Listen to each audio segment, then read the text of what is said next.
કેટલી લેવાની છે? 6. 6 ને 3 9. બરાબર.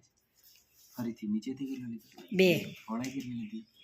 9. 9 લીધું. ત્યાં આગળ 2. આ 2 થી 2 સાથે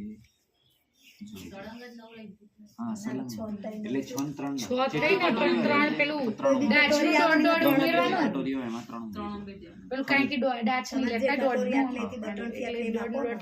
એટલે 3 ઉમેરી ડાચને ફરીથી નીચેથી કેટલું? 2. પહોળાઈ કેટલી? 9.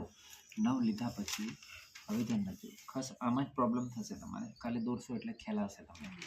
આપણે આમ મૂકવાનું કેવી રીતે એ ના ખબર પડે. એટલે અહીંયા આગળથી આપણે આમ સીધું મૂક્યું, સાહેબે આ અહીંયા ખૂણો મૂકેલો એવું કરીને આપણે આની નકલ કાઢીએ. નકલ કાઢીએ એટલે દોઢ અહીંયા લેવાના, પછી 2.5 કે 3 અહીંયા 3.25નો લીધો આપણે, બરાબર છે? સમજો કે 4.25નો લીધો. એટલે આ લીટી પછી મોટી થઈ જાય અને ત્રાસું થઈ જાય, બહુ ત્રાસું થાય. તો આના માટે શું કરવાનું? આ ઉરેપમાં મૂકવાનું. તો કેટલું ઉરેપમાં રાખવાનું એ ધ્યાન રાખવાનું. આ ખૂણેથી કેટલું થવું જોઈએ? 3 અથવા 3.25. અને આ ખૂણેથી કેટલું થવું જોઈએ? 2. એટલું મૂકીને એટલું ઉરેપમાં રાખી અને પછી આ નકલ કરી લેવાની. બરાબર. એના પછી અહીંયા દોઢ લઈ લેવાનું. કેટલું લેવાનું? દોઢ. ત્યાંથી આપણે 12ની છાતી છે એટલે કેટલું લેવાનું? 3.5.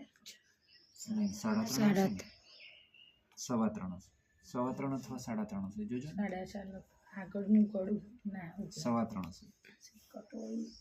કટોરીનું ગોળ ગળું સીધો પાર્સન પેલી નોંધમાં લખાયેલું છે. નોંધ આગળ નોંધમાં અહીંથી આ 0.5 ઇંચનો છે. 12 12.5ની છાતી હોય તો આ 0.5 છે. આપણે 3.25 અથવા 3.5 એવું લખાયેલું છે એટલે અમે 3.25 લીધું. બીજું કટોરીના ગોળ ગળાની નોંધ.